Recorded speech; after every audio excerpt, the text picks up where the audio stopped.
하나님은 우리가 이 땅에 육신의 몸을 입고 살아가고 있지만 하나님은 우리가 이 땅에서요 하나님의 자녀로 당당하게 살아가길 원하신 줄 믿습니다.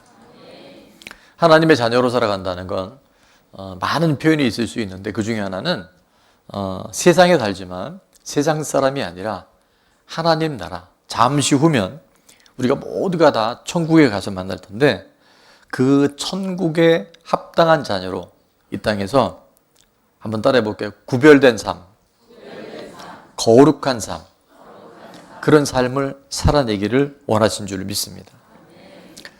흔히들 우리 인생의 목적 또 결혼의 목적이 행복이다, 성공이다, 또 이 땅에서 뭐 부자가 되는 거다.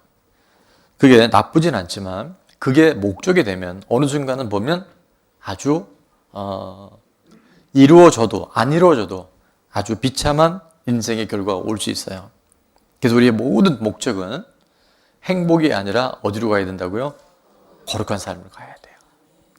이 땅에 살고 똑같은 옷을 입고 똑같은 생활을 하면서도 우리는요 구별된 삶을 살아야 돼요. 거룩한 삶을 살아내야 돼요. 왜냐하면 이 세상이 끝이 아니기 때문에. 자, 그래서 오늘 말씀의 제목을 범사에 감사할 때 거룩한 삶의 주인공이 됩니다 라고 정했어요. 구별된 삶, 다른 게 아니라 감사하는 삶이에요. 자, 그래서 저는 그 구별된 삶, 거룩한 삶을 살기 위해서 우리가 어떻게 하면 말씀을 통해서 그것이 가능할지를 두 가지 키워드를 가지고 나눠보려고 그래요. 첫 번째 다 같이입니다. 감사함으로 받으면 됩니다. 감사함으로 받으면요, 나도 모르게 내가 구별된 삶, 거룩한 삶을 살아가게 됩니다. 오늘 4절 말씀인데요. 다 같이 읽습니다. 하나님께서 지으신 모든 것이 선함에 감사함으로 받으면 버릴 것이 없나니. 자, 감사함으로 받으면 돼요. 목사님은 그래도 내 상황 모르시잖아요. 이게 다 몰라요. 근데 누구는 알아요? 하나님 아세요. 그래서 정말 이런 표현이 적합할지 모르는데 이해되지 않아도 덮어놓고. 왜냐하면 하나님은 우리보다 우리를 더 잘 아세요. 우리보다 우리를 더 사랑하세요. 근데 이 관계가 되면요, 감사함으로 나갈 수 있는 관계가 되면 하나님 결코 우리를 실망시키지 않으셔요. 우리가 지난번 새생명 전도축 때 수고하고 무거운 짐진 자들아 다 내게로 오라 내가 너희를 쉬게 하리라 그 말씀을 나눴어요. 40여 명의 많은 새가족들이 등록하셨고 그 이후에도 또 계속 방문하시고 또 함께 지금 공동체를 하고 있는데, 자, 여러분에게는 수고하고 무거운 짐이 어떤 수고하고 무거운 짐들이 있으세요? 네, 그거. 벌써 속에서는 이렇게 의사표시가 되는데, 자, 중요한 것은 여러 가지 문제가 있고 우리가 해결해야 할 많은 과정이 있지만 정말 중요한 거는요, 문제나 지금의 어떤 사건이나 사람보다 더 중요한 건 뭐가 중요하냐면 태도가 중요해요. 자, 그런 영어 속담이 하나가 있는데 그게 뭐냐면 한번 열어주세요. 영어로 한번 읽어볼까요? Attitude is altitude. 뭔 소리람? 자, 번역해드립니다. 다 같이요. 태도가 고도를 결정합니다. 오늘 우리의 태도가, 오늘 우리의 자세가요, 우리 인생의 수위, 높이를 결정해요. 하나님은 우리의 어떤 환경보다도, 사건보다도, 지금의 수고하고 무거운 짐보다도 우리가 어떤 태도로 살아가는지, 어떤 자세로 살아가는지, 그 태도와 자세를 통해서 하나님 우리에게 위기가 기회가 될 수 있도록 우리를 이끌어 가져줍니다. 여러분, 많은 문제와 위기가 있지만 정말 힘든 건 뭐냐면 그 문제 때문에 우리가 힘든 것도 있는데 더 큰 문제는 뭐냐면 바로 그 문제가 왜 왔는지, 그 문제가, 그 위기가 이해가 안 되고 해석이 안 되는 거예요. 그래서 우리 문제가 오면, 어려움이 오면 자꾸 뭘 찾냐면 어떻게 하면 해결할까? 어떻게 하면 빨리 이거를 극복할까? 우리의 마음은 너무나 자연스럽게 그렇게 가요. 근데 하나님은 그 문제 해결에도 관심이 있고 그 문제를 빨리 극복하는 것도 하나님 너무 중요하게 생각하시지만 정말 중요한 건 뭐냐면요. 그 일을 통해서, 그 사건을 통해서, 그 어려움을 통해서 우리 인생이 누구에 의해서 누가 이 모든 것을 다스리고 계신지를 그거를 잘 찾아내기를 하나님 지금도 원하고 계세요. 그래서 문제를 해결하려고 하지 말고 문제가 해석이 되면 뭐가 되면요? 문제가 해석이 되면 해결은 쉽게 되어져요. 자, 그래서 오늘 4절 말씀해 보니까 하나님께서 지으신 모든 것이라고 그랬어요. 여기 모든 것이라고 하는 것은 당시 이 디모데전서가 쓰여질 당시에는 금욕주의자들에 의해서 혼인이나 음식이나 이게 구별되어야 된다 해서 굉장히 엄격한 금욕주의자들이 이 바울의 복음을 계속 공격해 왔어요. 그때 바울은 딱 선언합니다. 하나님께서 지으신 모든 것, 인간이 옳고 그르고 거룩하고 부정하다고 하는 걸 떠나서 하나님께서 지으신 모든 것이 어떻다고요? 선한 거예요. 그것이 음식이 되든 어떤 인간의 제도를 통해서든 하나님께서 허락하신 건 다 선하신 거예요. 근데 우리가 하나 잊으면 안 되는 것이 뭐냐면 뭘로 받아야 된다고요? 감사함으로 받아야 돼요. 감사함으로 하나님 살아계심을 인정해 드릴 때 있어야 할 일이 있다는 것을 고백할 수 있어요. 자, 한번 옆에 분에게 읽긴 사합니다. 하나님은 언제나 옳습니다. 있을 일이 있는 것입니다. 여러분, 우리가 이 믿음 안에 거하기 시작할 때 희한한 건요, 세상은 안 바뀌어요. 내 몸의 불편함, 우리가 때로 표현하잖아요. 그런 그 누구누구를 전문용어로는 그 인간이라고 얘기해요. 그분이 바뀌지 않아요. 근데 희한한 건 내가 해석이 되어주고 감사함으로 바뀌기 시작할 때부터 세상은 안 바뀌었는데, 사람은 안 바뀌었는데, 환경은 안 바뀌었는데 내가 보는 눈이 바뀌어요. 이 감사라고 하는 키워드는요, 우리 안에 있는 어떤 문제들도 하나님의 눈으로 볼 수 있는 놀라운 비밀이고 강력한 하나님의 관점이 되게 된 줄 믿습니다. 옆에 분에게 감사는 문제를 해석하는 키워드입니다. 우리 인사하겠습니다. 제가 2000년도 25년 전에 개척을 했잖아요. 그래서 오늘 우리 교회가 25주년이 됐는데 2000년도 이후에 교회를 개척하면 우리 선배 목사님들이 그런 얘기 많이 하셨어요. 매우 어려운 시대가 올 것이다. 2만 불, 3만 불 넘어가면 벌써 하나님, 예수님에 대한 존재를 많은 사람들이 별로 의지하지 않을 것이다. 근데 실제 제가 목회를 해보니까 요즘 시대가요, 이미 토요일, 주일 때도 심지어는 크리스찬님 경우도 주일 성수나 예배에 대해서 그렇게 중요시 생각하지 않아요. 6년 전에 저희가 건축을 하고 딱 10개월 만에 뭐가 터졌냐면 코로나가 터진 거예요. 정상적인 예배를 못 드렸잖아요. 한 2년 반 동안.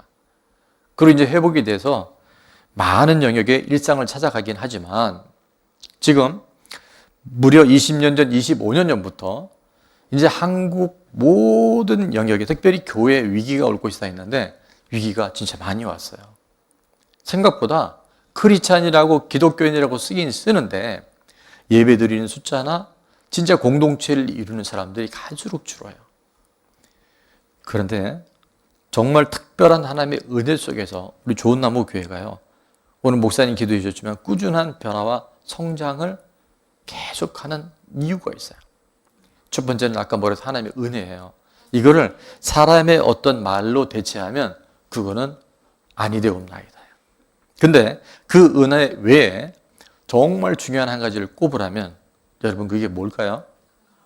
예, 오늘은 웬만하면 감사가 답입니다. 감사하는 그 한 사람, 범사에 감사하라. 이는 그리스도의 안에서 너희를 향하신 하나님 뭐라고 뜻이에요. 하나님은 하나님과 주파수가 같은 사람, 하나님과 코드가 맞는 사람, 그런 사람들에게 역사하셔요. 지금도 하나님은 정확하게 그 일을 보고 계세요. 감사는 위기를 기회로 역전시키는 힘이 있어요. 얼마나 많은 분들이 정말 이거를 간증으로 함께 나누고 있는지 몰라요. 감사의 안경을 쓰잖아요. 자, 우리 교회나 공동체가 또 제가 항상 좋은 것만 있는 게 아니에요.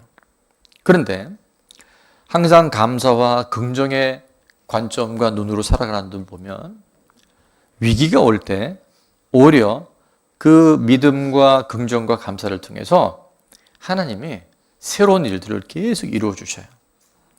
제가 말씀을 전할 때 여러분 말씀이 잘 들려야 됩니다. 왜냐하면 믿음은 들으면서 나는 거예요. 그리스도의 말씀이 선포되어질 때 아멘하고 받으면요 그대로 역사를 하셔요. 그래서 정말 얼마나 많은 하나님의 그 우리 가운데 문제가 위기가 하나님이 일하시는 간증이 되고 있는지 몰라요.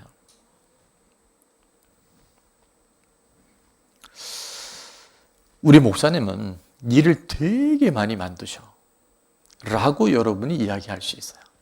근데 믿음의 사람, 감사를 바라보는 사람은 우리 목사님은 비전이 크셔. 아멘 해주셔서 감사합니다. 우리 목사님 또 아프시네? 라고 얘기할 수 있어요. 그런데 특별한 경험을 통해서 하나님이 귀하게 쓰시려고 준비하고 계시네? 이게 믿음의 사람, 감사의 사람이에요. 제가 어떨 때 보면 안수 기도할 때 오래 기도할 때가 있어요. 그러면 뒤에서 쭉 줄 서 계시다가 좀 짧게 하시지 저렇게 오래 하시냐고. 그럴 때 여러분은 믿음과 감사의 눈을 쓴 사람들은 목사님 긍휼이 많으셔. 제가 오래 할 때는 진짜 그분이 너무 힘들게 제가 이렇게 느껴질 때가 있는 거예요. 제가 이 얘기를 왜 하냐면 똑같은 상황 속에 똑같은 삶을 살아가고 있는데 믿음의 사람, 감사의 사람은요 해석이 달라져요. 그리고 실제 그 삶의 역사적인 하나님의 은혜가 차원이 달라져요. 저는 그런 일들이 저와 여러분 가운데 계속 성장할 수 있기를 축원합니다. 적용 질문 첫 번째입니다. 다 같이요. 꾸준하게 감사 노트 기록과 감사 선포식에 참여하고 있나요? 없다면 갈아타면 됩니다. 감사력을 키울 수 있기 바랍니다. 자, 두 번째입니다. 받아들일 수 없는 문제 앞에서 하나님은 언제나 옳습니다를 인정하면서 감사로 취해야 할 것은 무엇인가요? 아마 오늘 예배들 나오신 분들 중에 분명히 이거는 아니야 라고 생각한 그 영역도 오늘 하나님의 말씀에 따라서 한번 감사로 인정할 수 있기를 축원합니다. 자, 한 가지만 더 볼 텐데 거룩한 삶을 살기 위해서는 다 같이요. 말씀과 기도로 하나님께 나아가야 합니다. 하나님 가까이 가야 돼요. 근데 그것은 말씀과 기도 외에는 다른 방법이 없어요.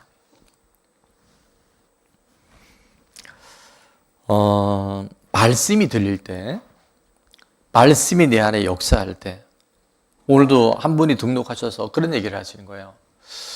좋은 나무가 건축될 때부터 봤대요. 여기 가까이 계신 분인데, 성도님이신데. 그러면서 코로나 때 이제 교회를 다니셨다가 교회를 못 나가게 되시는 바람에 이제 오랫동안 예배를 못 드린 거예요. 그래서, 왠지 우리 교회 이렇게 오고 싶었대요. 근데 혼자 나오는 게 뻘쭘하셨대요. 그리고 망설이게 있다가 지난주에는 안 되겠다 싶어서 이제 교회를 오고 계신데 우리 한 집사님이 보통 때는 9시 예배를 드렸는데 지난주에는 11시 예배를 드리고 오는데 그 성도님이 그 집사님에게 어디 가시냐고 물어본 거예요. 그래서 교회 간다고. 어느 교회? 좋은 놈의 교회 간다고. 나 좀 데려가 달라고. 그래도 오셔서 등록을 하셨대요.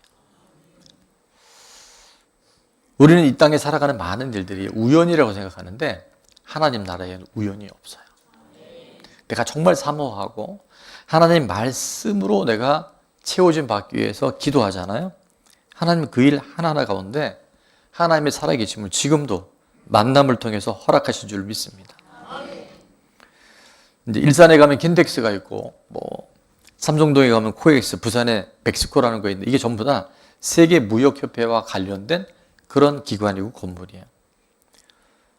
이 이름은 들어보신 분들이 있겠지만 이희돈 장로님이라고 세계 세계무역센터 협회의 수석 부총재를 하신 분인데, 이분이 우리나라 사람은 동양에 이르는 처음으로 후에는 회장에까지 오르게 됩니다.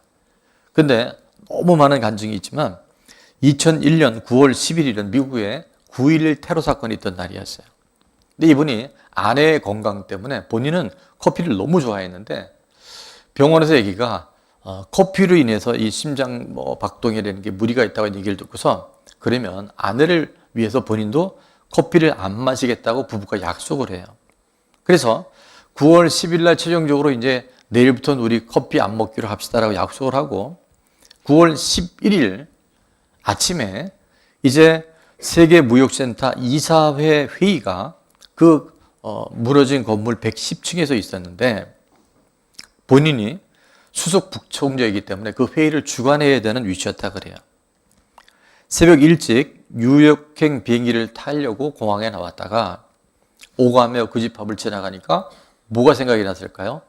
커피 향이 지나간 거예요. 근데 어제 뭘 했어요? 아내와 이제 건강을 위해서 커피 안 마시기로. 그리고 약속을 지키기로 했기 때문에 커피를 안 마시고 뭘 마셨냐 하면 저도 딸기를 되게 좋아하는데 딸기 주스를 마신 거예요. 그러니까 뭔가 좀 부족함은 있지만 그럼에도 불구하고 딸기 주스를 먹고 비행기를 탔는데 비행기 타고 오는 내내 아무 괜찮았대요. 근데 비행기를 타고 뉴욕에 딱 내리는 순간 갑자기 배가 아프기 시작한데 회의 시간에 지금 임박하기 때문에 거기서 지체하게 되면 이제 회의에 문제가 생긴 거예요. 근데 도저히 못 참겠어 화장실 갔다가 그러느라고 무려 20분을 소요하고 이제 그 아침 출근 시간이니까 뉴욕이 워낙 많이 밀리잖아요. 그래서 그 20분 늦은 게 결국 굉장히 많은 시간, 그건 뭐 1시간 가까이 늦게 될 것 같아요. 차가 트래픽에 걸리니까.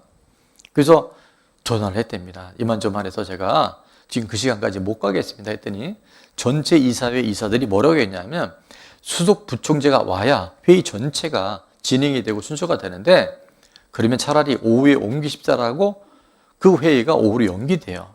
그래서 같이 있는 직원들에게 지금 오전에 회의가 취소됐으니 건물로 들어오지 말고 외부에서 일을 다 마치고 오후에 들어오라고. 그리고 이제 택시를 타고 맨하탄 지하 터널을 막 통과하는 무렵에가 뻥 소리가 난 거예요. 그게 뭐냐면 비행기 하나가 그 무역센터 건물을 추락했는데 거기가 77층이었는데 그 77층이 바로 이기돈 장로님이 시무하는 그 층이었대요. 그 다음 비행기가 110층인가 120층이었는데 만약에 그때 그 시간에 아무런 이유 없이 배탈 없이 거기 갔다면 어떤 일이 있었는지는 자명하겠죠. 저는 그때 많은 분들이 어려움을 겪고 또 실제 그 죽음을 경험했겠지만 장로님을 더 사랑하고 덜 사랑한 게 아니라 늘 깨어서 아침마다 말씀 읽고 아내와 함께 기도하고 그리고 그 약속을 지키기 위해서 아내가 괜히 아파가지고 나 커피 좋아하는데 커피 못 마셨다고 불편하고 그 딸기 주스 먹고 배탈 났다고 하는 것이 아니라 그래도 그것에 하나님의 뜻이 있겠지. 짜증이 났지만 하나님 앞에 감사하는 그 한 장로님의 태도가 정말 수많은 어려움과 위기 속에서도 하나님이 그 삶을 인도하시고 지키시고 보호하신 줄로 믿습니다. 오늘 우리 삶에요 크고 작은 일들이 지금도 있고 앞으로도 있을 거라니까요. 근데 그때마다 우리는 하나님은 다 알고 계시고 하나님이 모든 것을 주관하고 계시고 감사하면 버릴 것이 없는 그 믿음의 태도를 통해서 오늘도 하나님은 그 일을 이루어주고 계셔요.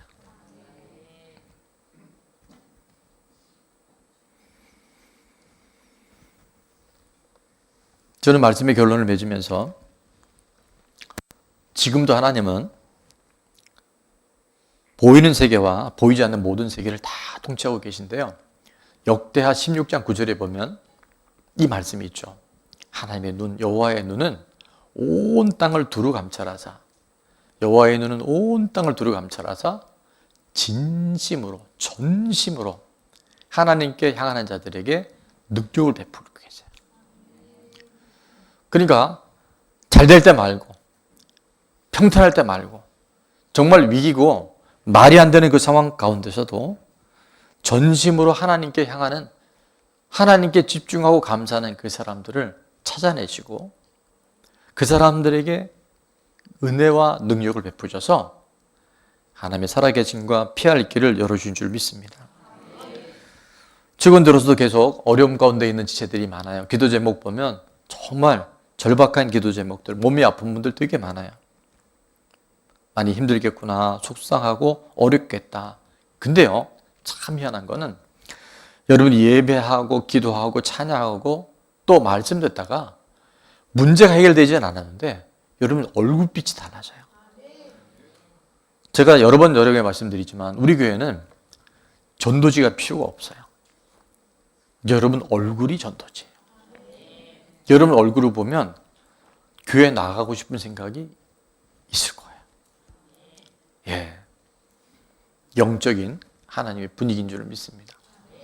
그래서 정말 지금 되게 힘들 텐데, 저 정도 되면 정말 낙심될 텐데, 너무 속상할 텐데, 근데 그분들 안에요, 그게 없는 건 아니겠지만 평안이 있고 그 가운데도 감사가 나오고요, 그 가운데도 미래에 대한 뭔가 소망을 갖고 나오는 게 보여요.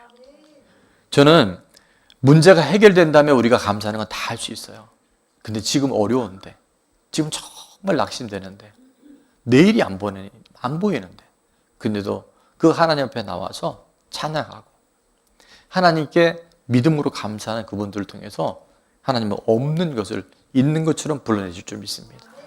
우리 안에 나는 안 된다, 못한다, 죽었다고 생각하는 것을 하나님 부활시킬 수 있는 능력을 우리 가운데 반드시 허락하실 줄 믿습니다.